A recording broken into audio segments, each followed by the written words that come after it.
Before we get into the video, could everyone please subscribe to my Endless Diary Tales channel? Thank you so much. I got married to my childhood sweetheart.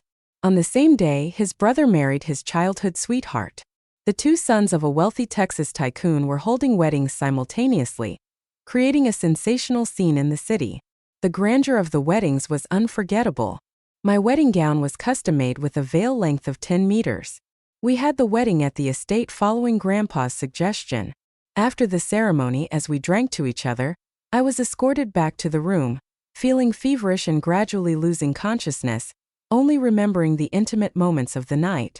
The next day of our honeymoon, I woke up in Steve's embrace, expecting to hear sweet words from him. However, to my shock, the handsome face in front of me was Eric's. Startled, I fell off the bed. Feeling embarrassed, I covered myself with the blanket as Eric hurriedly got dressed, displaying a departure from his usual calm demeanor. I felt a mix of embarrassment and helplessness as I realized the situation of waking up in the wrong room with Steve's brother. How could this happen? It was like a melodramatic plot from a novel that I couldn't imagine writing. Feeling sorry for Eric, I couldn't fathom how it all went wrong. Eric, sensing that we couldn't talk things out, left with a brief statement. My mind was in disarray, but amidst my tears, a sudden clarity struck me. Who made this mistake? Who wanted to make this mistake? Reflecting on the events, I started to calm down. I freshened up and changed into some new clothes in the dressing room. I was smaller in size compared to Linda, so the clothes were a bit loose on me, hiding any evidence of last night's events. With a plain face, I headed downstairs.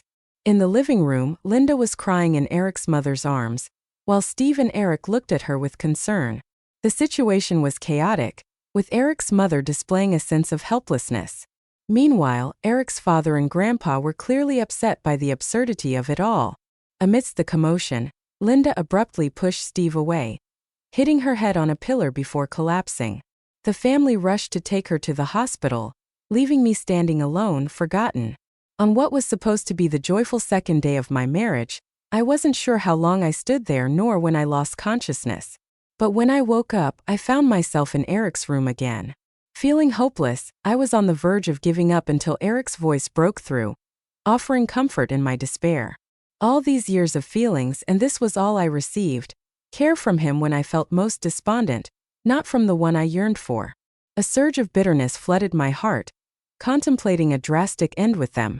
Don't be like this, I laughed, my voice rising from low to high. Is it my fault to enter the wrong room on our wedding night? Am I not wronged? I haven't done much, but Linda went to seek death. What else can I dare to do? What else can I do? I pounded the bed vigorously, releasing my frustrations. Suddenly, a warm and large hand tightly grasped my fist. Immediately, I was enveloped in a strong embrace, with a solid chest pressed against my face, breathing the scent of minty alcohol. Don't be like this, you still have me. Those words struck a chord in me. I was angry, resentful, and aggrieved. I bit hard onto Eric's shoulder fiercely until I tasted the metallic taste of blood, then suppressed my tears and cried. I didn't know how long I cried, but I passed out again. When I woke up, everything around me was gloomy. I was embraced in the most reliant position, leaning against his chest. Whether it was the warmth of the embrace or my exhaustion, I simply didn't want to leave. Awake, I made some porridge in the kitchen. You haven't eaten all day. Let me go get it for you to drink, okay? Eric stroked my hair, got up and left. When he came back, he helped me sit up in bed, and I obediently cooperated as he fed me. I drank sip by sip, finishing the whole bowl of porridge. Before Eric told me about Grandpa Song's decision, I already knew it was a done deal. But hearing it with my own ears still made me very sad. Despair overwhelmed me. I felt like a living dead these days, lying in bed all day. Eric fed me whatever he could, and the rest of the time I just stared into space. Eric's mother came to see me twice. She also knew that words were of no use at this moment, so she sat quietly with me for a while before leaving. Days later, Eric was not around and Steve came over. When Steve entered the room, I was staring blankly at the ceiling. At first I thought it was Eric, but when I realized it was Steve, my breath caught and my gaze fixated on his face. I knew I should hate him. He let me invest my true feelings like a fool and then trampled on them. If I had any self-respect left, I should ignore him, tell him to get lost, and never see him again. Unfortunately, what I understood in my mind was different from reality. After all these years of emotions, how could I just take it back? When love becomes a habit, my words and actions are no longer under my control. He looked at me with tenderness in his eyes, tinged with a hint of pity. Kellen, don't be like this, it breaks my heart. Breaks your heart. It reminded me of the way he looked at me that day. That scene almost became a recurring dream for me. He stayed by my side without saying a word, holding my hand to comfort me. Kellen, I don't want this either, but it has come to this point. The Whites have a strong presence in Texas, and they won't let us be together. After days of dry tears, tears began flowing again. Steve gently wiped them away and resumed being the gentle young man I remembered. He slowly lowered his head and whispered, Kellen, you know what kind of life I've had these years. Now the Whites won't help me. I can't afford to offend Linda's family, and we can't be together now. When I have the Whites under control, we can be together again, right? You'll help me, won't you? Seeing my tears increasing, he wiped them away again, asking softly, Kellen, I love you. Do you want to marry me? His gaze, I nodded. He smiled gently, leaned down to kiss me. At that moment, I felt a wave of nausea and turned my face away. He didn't mind, smiled, and said many loving words to me. In the past, I would have been very happy, but now, beneath that gentle facade, I felt his hidden rot, just feeling disgusted by the shallowness. I didn't expect that the knot that had been troubling me for so long would be untied at that moment. As soon as he left, I got up to welcome Linda, the new mistress of the house. There were plenty of women's products in the room. I filled the bathtub, which could accommodate several people, with water and essential oils and immersed myself in it. I realized I wasn't the destined main character for Steve, but the disposable female supporting role he used. After being used up, the outcome was clear. But I refused to accept it. Why me? What did I do wrong? Steve relied on me, liking him to use me. How dare he do that? I was so absorbed in my thoughts that I didn't notice the door being forcefully pushed open until someone entered. Our eyes met, my breath caught. Even though I was submerged in water, it was clear Eric disregarded my embarrassment, strode over, and lifted me out of the water. What are you doing? I angrily pounded him. Put me down. His chest heaved heavily, his voice tinged with worry. You scared me. I was stunned. He had already carried me out. Even though Eric and I should have done things that night we married, it was when I wasn't in my right mind. At this moment, I just felt ashamed and wanted to bite him. Taking advantage of his momentary relaxation, I rolled into the beddings in a flash, staring at him with cautious eyes. Eric, we need to talk. After several days and various experiences, I had also come to terms with everything, and I felt it was necessary for us to communicate properly. Okay, go over there.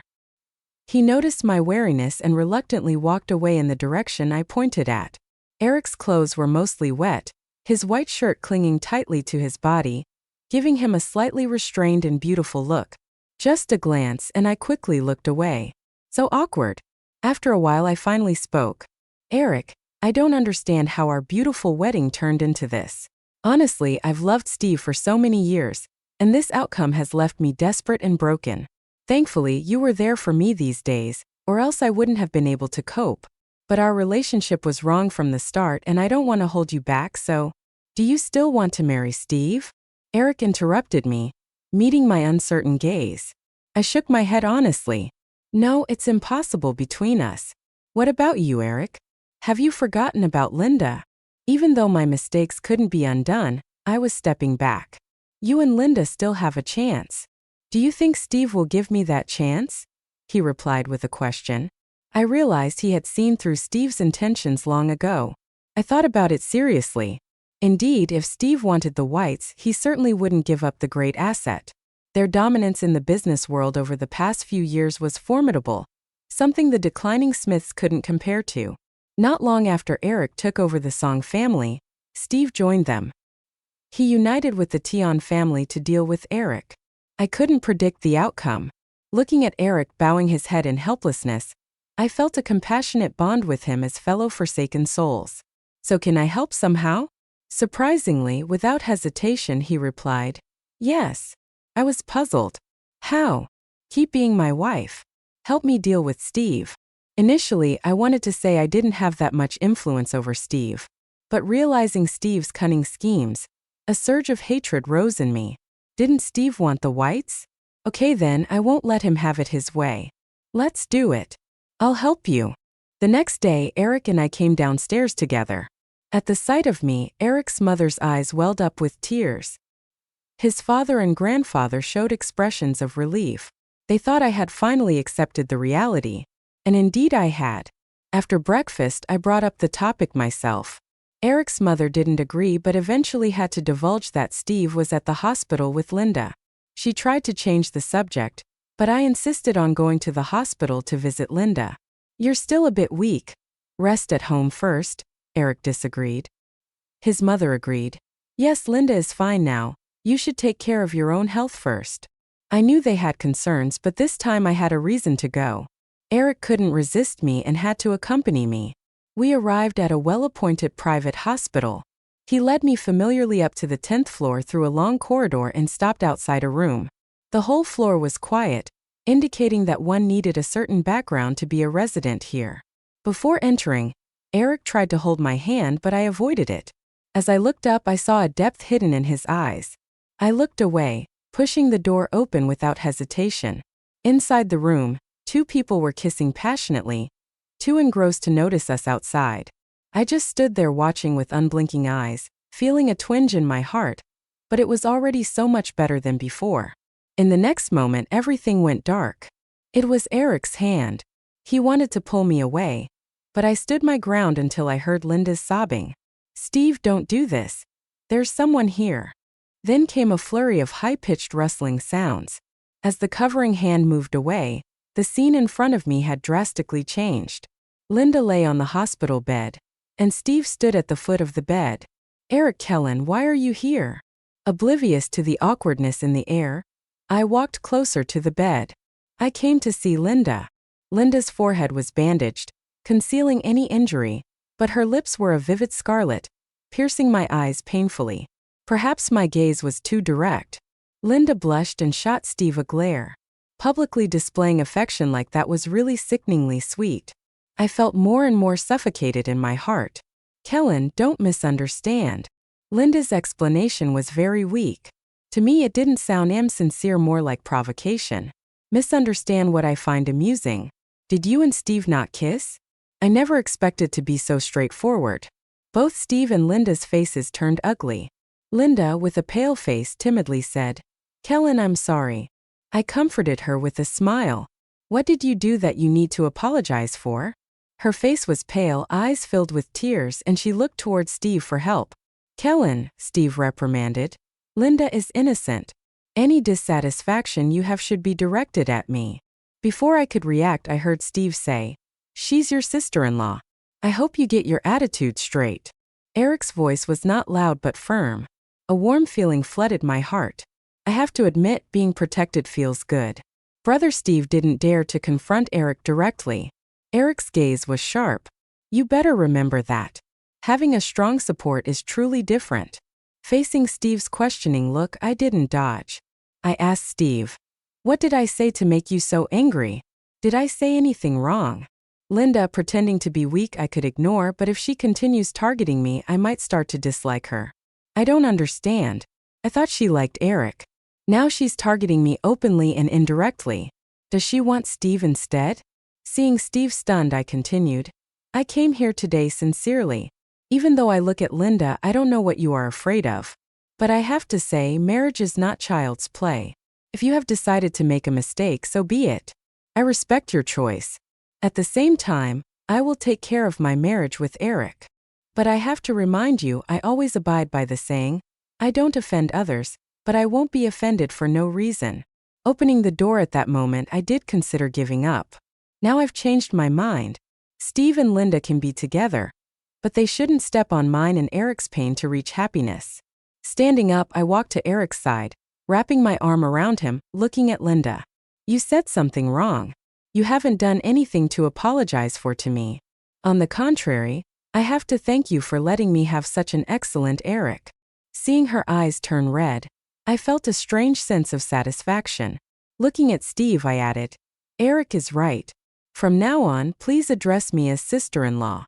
Facing Eric, whose emotions were unclear, I couldn't help but lower my voice. Let's go. Seeing Eric retract his arm, I felt a bit awkward.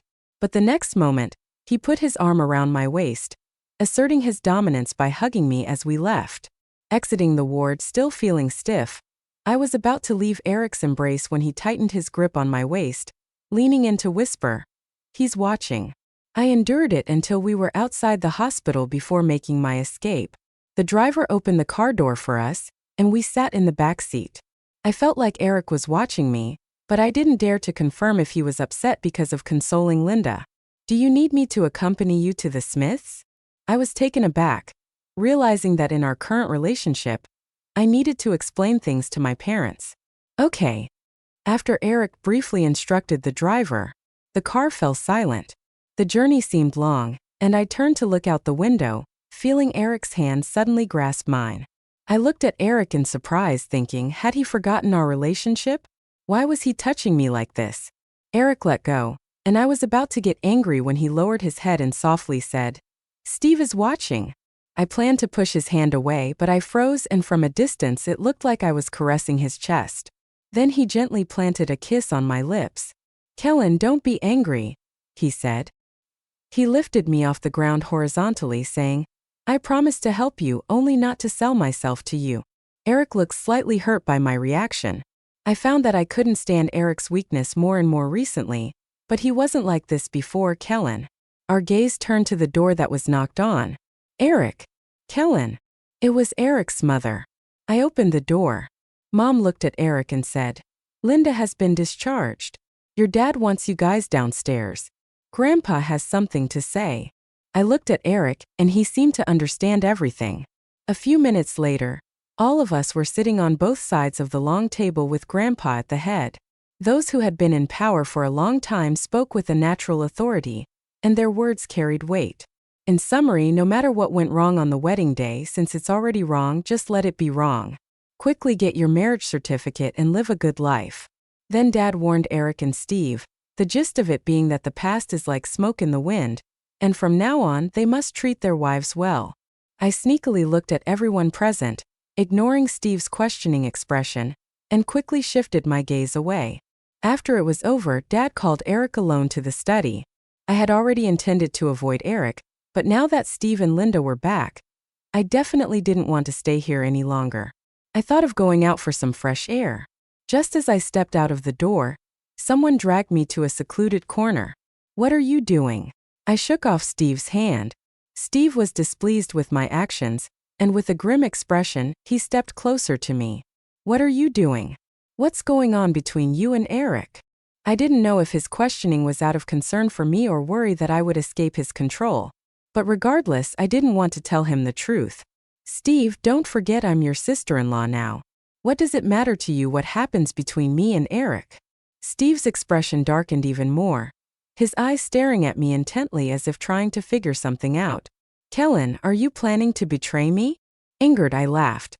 "Steve, I can't bear the idea of betraying someone. I made it clear at the hospital that day, I won't meddle in your affairs with Linda, and you have no say in me and Eric's affairs." As I prepared to leave, he unexpectedly embraced me from behind. I tensed up, trying to break free but couldn't. Steve let go. Instead of releasing me, he drew closer to my neck, his breath almost touching me. Gathering all my strength, I prepared to strike. However, before I could act, someone beat me to it and knocked him down. "Steve, are you out of your mind?" Eric, with red eyes and a fierce determination, was a far cry from his usual composed self. Steve was about to fall and nearly brought me down with him, but luckily Eric caught me in time. He didn't let go immediately, but instead nuzzled my neck affectionately before pulling me behind him. Steve wiped his mouth and got up from the ground. He looked at Eric with a hint of hostility, but he didn't make any further moves. This was because Linda had also arrived. "Steve, what's going on?"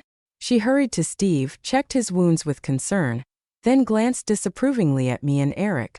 "Eric, why did you hit someone?" Although it was a reprimand, the words sounded somewhat coquettish coming from her.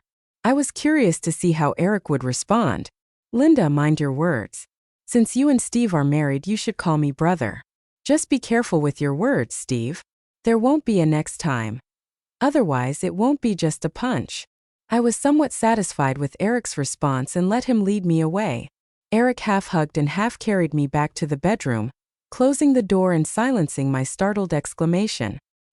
He was too domineering, asserting absolute control over any resistance from me, and I could only submit to his whims.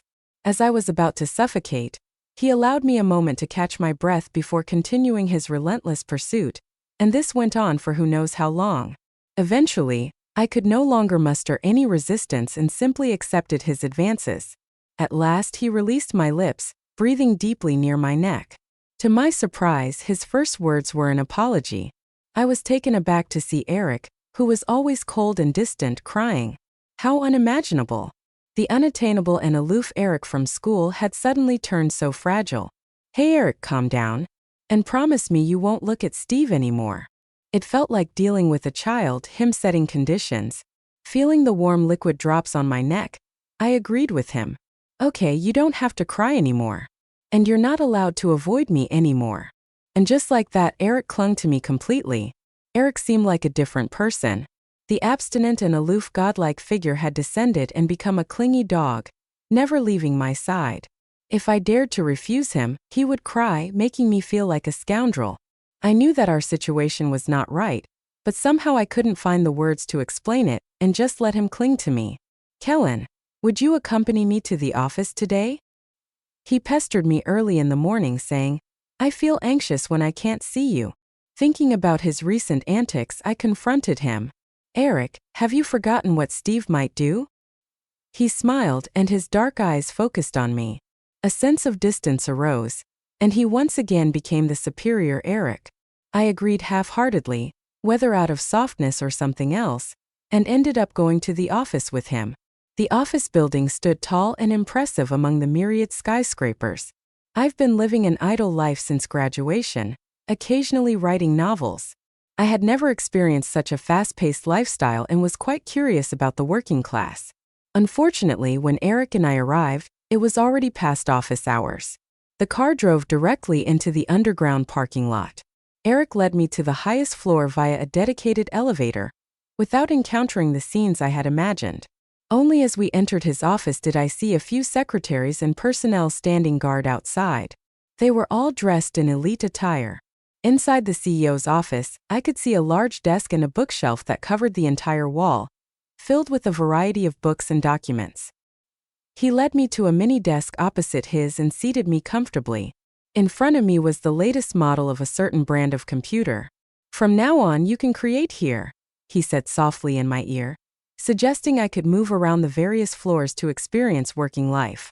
I was surprised by how he knew I was writing a novel and had considered it so thoughtfully. Despite his considerate gestures, I could only muster a feeble, "Thank you." He kissed my forehead tenderly and then went to his place. Shortly after, there was a knock on the door. His assistant had arrived to report on the day's schedule and arrangements. I lounged on the desk, stealing glances at Eric. Facing his male assistant, Eric resumed his usual cold demeanor, handling business matters efficiently and promptly. Despite wearing the same white shirt and black trousers, Eric exuded a unique charm, and as I watched him, I found myself strangely fascinated by his working demeanor. It took me a while to snap out of it, feeling incredulous. What's going on with me? Am I getting too immersed? I smacked my head and told myself not to get too carried away. Opening the computer, I logged into the serial update page and found a string of notifications awaiting me. I mustered my spirits and began updating my novel, with Eric and I busy at our respective ends without disturbing each other. My attention was diverted again when I caught a whiff of food. Eric had appeared at my desk at some point, holding a box of deliciously fragrant ribs. I couldn't help but salivate. Take a break, eat, and then we'll continue, he asked with a smile. I quickly stood up and followed him to a visitor's sofa where there were several dishes on the table. The logo indicated it was from a famous private kitchen, and without hesitating, I sat down and started eating. Eric watched me with a smile, occasionally picking up food for me. After these days, I had grown accustomed to his behavior and had nothing to say about it. but to some it seemed like too much. Eric, why is she here? I raised my eyes to see his secretary and Linda, who had clearly forced her way in, standing awkwardly at the door. Seeing Linda's judgmental look, I lost my appetite and decided to leave first. Where are you going? Eric ignored Linda and instead grabbed my wrist. I stared at him with a puzzled look. I'm full now. You guys can talk. With one hand holding me, he gestured towards the secretary and Linda. Wait until she finishes eating to discuss anything. Get out. The secretary shrank back, pulling the stiff Linda away and closing the door behind them. I looked at Eric, dissatisfied that he was still holding my hand. Eric, I said. I'm full. Today was an accident. It won't happen again. His tone carried some appeasement. Just eat a little more, okay? With a heavy heart, I sat down and took a few bites, but I had no appetite. Eric could tell that something was bothering me, and he didn't force me. Eric, I don't understand. Why is he so good to me? Trying to make Linda jealous? Or is it retaliation because Linda chose Steve? Eric's words left me even more confused. It's okay not to understand. Just accept it, he said. As I stepped out, I immediately saw Linda standing with the secretary. She noticed me coming out and walked towards me. As we passed by each other, I noticed her eyes were red, probably feeling wronged. It should have been her closest person being nice to her, but he was treating another woman well without taking a stand. Just like how I saw Steve caring for her. There was a mix of excitement and sadness in my heart, not knowing why. She is still herself. Eric actually wanted me to stay and participate in his conversation with Linda, but I didn't want to. It seemed like Linda and I didn't get along well. Every word she said irritated me, and I wanted to argue back. I don't know if it was jealousy or something else, but I didn't want to become a person I hated. I wandered outside for a while. Even though it was lunchtime, there were still many people at their desks. I knew the company offered good benefits and had strong competitiveness. Everyone who managed to get in didn't want to be pushed out. During this time, many looks were directed at me, some curious, some skeptical. I guess they saw me as a new employee slacking off. I spent hours walking around, chatting with new employees who had recently joined the company, and stopping to observe discussions in certain departments. This actually helped with my writing. I was engrossed in gossip in the pantry area when someone suddenly hugged me tightly from behind. I almost choked. Why didn't you answer the phone? Eric sounded a bit miffed. I felt embarrassed as I watched the people in the pantry quickly leave, not knowing whether to be angry or laugh. I patted my pockets and realized my phone must have been left in Eric's office. I thought you had left already, I casually explained, but the company was quite big, so it took me some time to search. I gently pulled his arm off my waist and asked him to relax. Though people around us didn't openly stare, their eyes occasionally wandered over. Eric reluctantly let go of my hand and then held it tightly again, leading me away. It was awkward being the center of attention. Back in Eric's office, we both got back to work, and before I knew it, the day was coming to an end. The project that the boss had promised me to manage. You're not suitable for it, Eric. Is it really that I'm not suitable? Or is it your personal grudge? You didn't even fully understand the project and intended to collaborate with the other party. I don't care if you're impatient or have ulterior motives, but the company is not a battleground. I have to consider the bigger picture. Steve, in black clothes and a cold expression, confronted Eric, who was in a white shirt and black pants. The two tall men stood facing each other, creating a beautiful scene. Steve ended up defeated, leaving in anger. However, before he left, his gaze briefly swept over in my direction. I wondered if he had noticed me and if he would take his anger out on me. Eric didn't seem affected by the situation. He even invited me to join him for dinner at a high-end restaurant. After some consideration, I agreed. Since I couldn't avoid him, why not just have a meal? I thought to myself. Little did I know my luck was about to turn for the worse. The restaurant wasn't far from the office, so we decided to walk there. Upon entering, a waiter greeted us and led us to our table. The atmosphere was elegant, and being on the top floor, we could see the stars and the city's night view, which was quite impressive. As I glanced around, I saw Steve and Linda, who seemed to be getting cozy. I casually averted my eyes and continued forward. Unfortunately, our table ended up being right next to theirs. It felt like fate was playing a joke on me. Eric noticed my discomfort and asked if we should change seats. I hesitated. Technically, we didn't do anything wrong, so we shouldn't be the ones hiding. But I really didn't want their presence to ruin my appetite.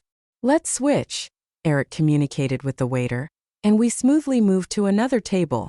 Once seated again, Eric ordered food and a bottle of red wine. The table was filled with a variety of dishes: caviar, vegetable soup, cold cuts, steak, salmon, desserts, and more. Eric poured me a glass of red wine, and I awkwardly accepted it, feeling his strange gaze on me. "Is this our first time?" he asked in an even stranger tone. Remembering that curiosity killed the cat, I avoided engaging further and clinked my glass with his, taking a sip. After that, I kept my head down, eating silently without looking or listening to anything around me. Unintentionally, I ended up drinking the red wine like a beverage without realizing it. It wasn't until we were leaving that I noticed I seemed to be a bit tipsy. My mind was clear, but my steps were unsteady. Fortunately, Eric held me steady, preventing any embarrassing moments in public. When we got downstairs, the driver had already parked the car by the entrance. Eric helped me into the back seat and followed suit. As I leaned back, trying to shake off the wine's aftereffects, Eric gently laid me down on his lap and adjusted me into a comfortable position. I couldn't muster the strength to resist. I regretted not being more careful and ending up drinking too much. The following morning, I woke up in the room all by myself. Blushing, I looked at the marks on my body and fell into a moment of silent embarrassment. The first time was an accident, but what about this time? There was a note from Eric on the bedside table. "Remember to have breakfast when you wake up. I've gone to the office." The words were as strong and firm as he was. By the time I went downstairs, it was almost noon. I had no appetite, so I reluctantly drank a glass of milk and decided to go back to the room. Kellen intercepted me at the staircase corner. His expression wasn't good, with visible dark circles under his eyes, and his gaze towards me was complex. Recalling the previous incident, I cautiously took a step back and started looking for someone I could seek help from. "Kellen, I won't do things you don't like. I was rash last time. Can we talk about it?" Seeing his genuine attitude, I hesitated but eventually agreed. We went to a small lounge on the second floor, a place where Eric discussed matters with close friends and was usually empty. I chose a seat further away from Steve and waited for him to speak up. "Kellen, how did we end up like this?" Steve's voice was soft, tinged with indescribable melancholy. "Yes, how did we end up like this? I used to think that we would be the closest people in the world, but now..." "Kellen, can we still?" "No, we can't," I interrupted him. Initially I had fantasies, but now I know very well that even if no one interferes, there is no way he and I could work out. "Why?" His eyes were red. "After all these years of our relationship, how can you just change like this?" I stared back at him incredulously, my voice involuntarily raised. "I've changed. Who changed first? Who gave up on this relationship first?" "I didn't. You're the only person I've ever loved. Some people truly need to experience despair to see things clearly." In this moment, my heart suddenly became calm. Love that pinned me to the dust on our wedding night. Love that promised to pamper another woman for a lifetime. Love that flirted with other women. If that's the kind of love that pushes me down, let's not have it. Steve stood up emotionally. "It's not like that. I was acting. I was doing it for our future." "Steve, your poverty didn't make me despise you, but now you disgust me. We have no future. From now on, I'm just your sister-in-law. What about you and Linda?" "I don't care." I didn't want to delve into these pointless discussions with him anymore. As I stood up to leave, he blocked my path. Keyen, no. "You're my wife. Everything now is just temporary. I'll soon take over the white's power. Wait for me. Don't give up on me." Seeing his panicked expression and desperate plea, my heart wasn't entirely unaffected, but I knew these were just temporary emotions. One day I would completely let him go. No love, no hatred. Facing Steve's entanglement, I felt no joy, but rather a heavy sadness, for him as well as for myself. It was clear that he had feelings for me, but when faced with interests, he could cut off that emotional connection. Without hesitation, even investing his emotions in Linda, how much of this distorted relationship was genuine and how much was pretense? My mom's appearance interrupted Steve's entanglement and allowed me to escape smoothly. I returned to my room and sat there until it was dark. Eric turned on the light, saw me sitting there and embraced me. What happened? I didn't reply to him but instead asked, "How much longer until it's over? Who has upset you?" "Eric, I want to leave this place." "Okay, we'll move out." "I want to be alone." "No, I don't trust you being alone." Seeing my state, Eric decided to take me away from the White's mansion that night. We went to an apartment where he used to live alone. The room was decorated mostly in cool colors, with black and white as the main theme. Eric showed me around the house. "We can live here for now. You can change the layout and decoration of the house according to your preferences. There's another new residence in a nearby area that's bigger. We can move there later according to your taste." I couldn't muster up the energy to respond. Eric asked me to sit on the couch, turned on the TV for me, and tuned it to the variety show channel I used to like. "Watch some TV first. I'll go cook." I hadn't eaten much all day, but I didn't feel hungry. Facing the tomato and egg noodles Eric made, I took a few bites and then left them untouched. Eric put me to bed and gently patted my back like comforting a child. "Sleep now. Everything will be okay when you wake up." His comfort worked and soon I drifted off to sleep. From that day on, Eric took me everywhere he went. We ate, lived, and worked together. In the office, I often encountered Steve, but he couldn't say or do anything to me in front of Eric. But I could sense that the atmosphere between them was evolving from initially calculating in secret to openly fighting for dominance. By all rights, whether in terms of age, status, or capability, the Whites should belong to Eric. Due to his father's favoritism, Eric received a large portion of the shares, while Steve, as his son, only got a meager share. But the grandfather, old in age but young in heart, held onto a portion of shares which he promised to give to Steve. With Linda's family supporting Steve behind the scenes, he had the strength to compete. During this time, Eric remained gentle and caring towards me, but I could see that he was under a lot of pressure. As Eric's overtime hours became longer, there were times when I would fall asleep on the couch and he would still be working at his desk. I felt a pang of sympathy. At one point, he suggested that I go back home for a while so that he could focus more on work and less on taking care of me. Eric helped me pack my things and personally took me back home. Just before leaving, he gave me a few words of advice. My mom waited until he left, then asked me in confusion about the situation between us. I quickly explained that Eric had been too busy, and I didn't want him to be distracted by taking care of me, so I came back home. My mom frowned at me. "Then why don't you take care of him? You've moved out of the White's mansion just for him, and now he's worried you'll cut your hand while chopping vegetables or splatter oil while frying. You're spoiled by Eric." A month quickly passed. I had a comfortable time at home, but sometimes I would think of Eric. I didn't know how he was doing now. Since he had brought me back, we had talked on the phone twice and had 2 video calls. He mostly cared about me in the conversations, and I could see that he was exhausted, yet he hesitated to rest just to look at me a little longer. One day, I suddenly received a text message from Linda. It briefly informed me that Eric was in danger and asked me to hurry to a certain location.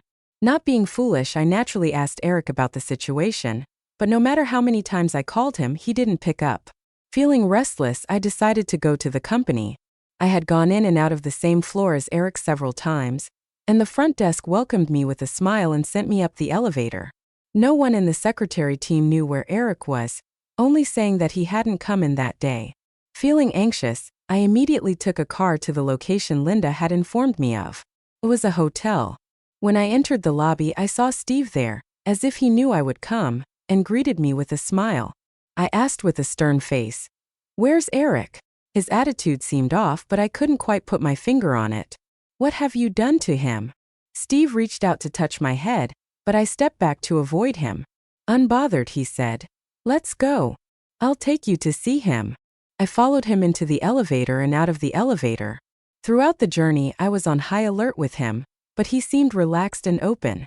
Shortly after getting out of the elevator, we stopped in front of a room. "Kellen, after today we'll go back to how we used to be." I was worried about Eric's safety and didn't have the time to think about what he meant. Seeing the room door was open, I rushed inside. The room was simple in layout, and I immediately saw Eric on the bed. His black shirt was torn and crumpled, His face was flushed, and his eyes were unfocused, indicating that he was unconscious.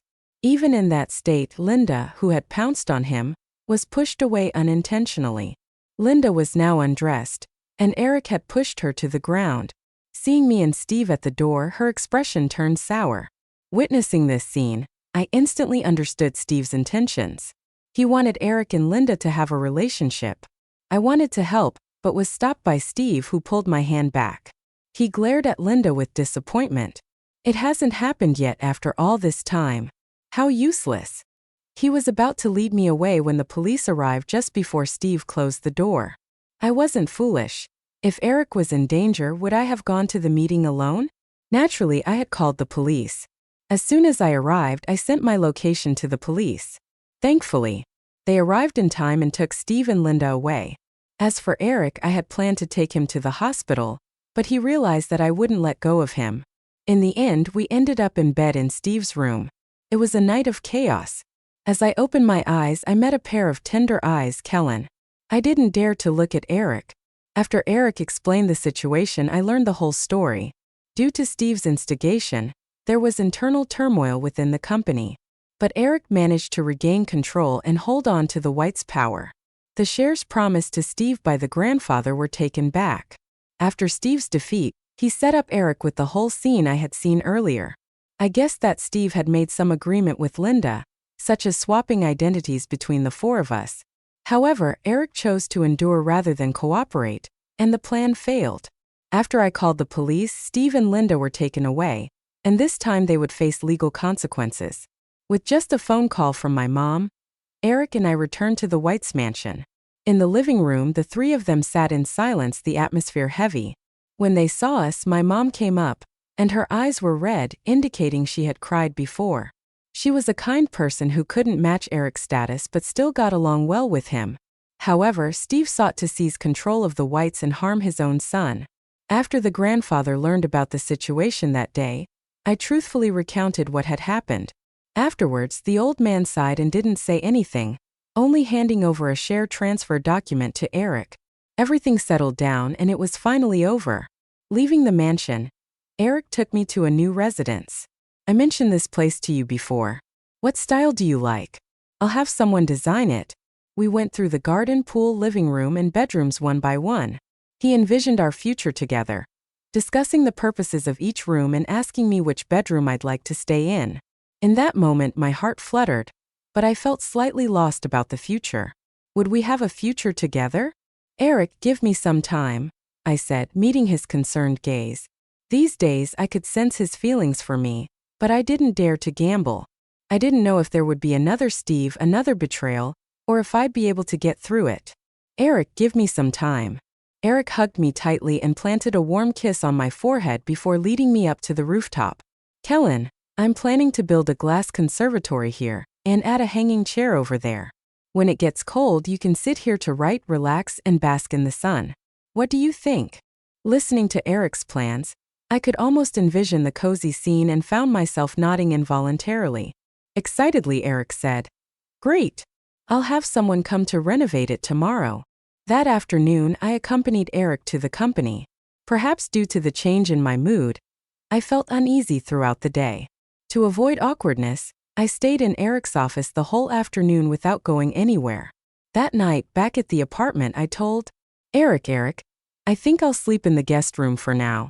Eric's face darkened and he whispered, "I'll go then.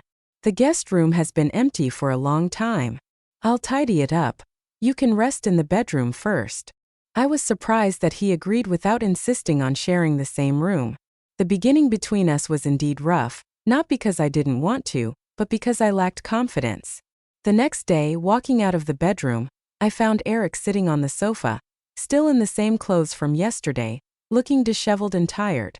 As I approached him, I asked, "Eric, you didn't come back to the room last night?" He gave me a reassuring smile and replied, "I did. Couldn't sleep well, so I got up to watch TV for a while." That was more than just a while. I didn't know what to say at that moment. His state was undoubtedly due to me, but I couldn't bring myself to ask him to return to the master bedroom. The foundation of trust one held onto was continuously crumbling under Eric's influence. Days passed and I soon realized I was pregnant. For the past few days I felt some discomfort in my stomach, lost my appetite, and couldn't eat much, causing Eric to worry. He had intended to accompany me to the hospital for a checkup, but a sudden visit from an overseas business partner required his attention. After I reassured him, he reluctantly agreed for me to go for the examination alone. The results revealed the presence of another life within me. What should I do? Looking at the image of that tiny being, my heart softened completely. I discreetly tucked the ultrasound report into my bag and accepted the car Eric sent for me. Driving directly to the company, at noon, Eric hurriedly approached me, asking about the examination results. I flashed him a pre-adjusted smile and said, "It's fine, don't worry. The doctor said I don't even need to take any medication." He seemed skeptical and questioned the reliability of the doctor, insisting on further examination at a different hospital. I feared that my secret would be exposed if he took me there. I had to pretend to be irritated, saying, "Eric, it's just a stomach issue. I'll be fine with some dietary precautions. Can you stop acting like I'm about to die?" Before I could finish, I saw him reddening with tears in his eyes. "Fine, I'm hungry. Let's go eat." And so he took me to a private restaurant specializing in stomach-friendly cuisine. Upon entering the restaurant, Eric bumped into a few friends who insisted he join them. Eric glanced at me, declined their invitation, and explained that I wasn't feeling well. One of his friends expressed dissatisfaction, while another tried to smooth things over, insisting they should all get to know me. Despite Eric's reluctance, I reassured him, and we entered the private dining area where everyone settled down. During the meal, a young man teased Eric, joking about the fall of the aloof male god. Before he could finish, Eric's stern gaze silenced him. Another person quickly intervened, trying to lighten the mood while Eric, near me, spoke. "Okay, softly but assertively, Kellen. If you're not feeling well, we can leave. Don't worry. You are the most important person to me here." The room fell silent, with everyone looking at each other in disbelief. The person who teased Eric earlier stood up, apologized profusely to me, acknowledging his mistake. It seemed that no woman at our school could get close to Eric. Watching their amusing antics, I couldn't help but burst into laughter. Subsequently, the group started to behave warmly and endearingly towards me. By the end of the meal, I was left laughing until my stomach ached. As we bid farewell to everyone, their warm regards caused Eric to show signs of jealousy. Eric always expressed his feelings through his actions, and I decided to be brave once more. That night, I called Eric to the master bedroom and handed him the ultrasound report. He stared at it as if studying some complex puzzle, eventually dumbfoundedly asking me, "Is this our child?" I nodded with a smile. He looked at me, cheeks reddening, with tears welling up as if wanting to embrace me but hesitating.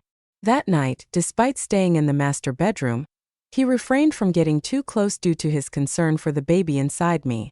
As I had made up my mind to share a lifetime with him, I was deeply moved and gladly accepted when he proposed.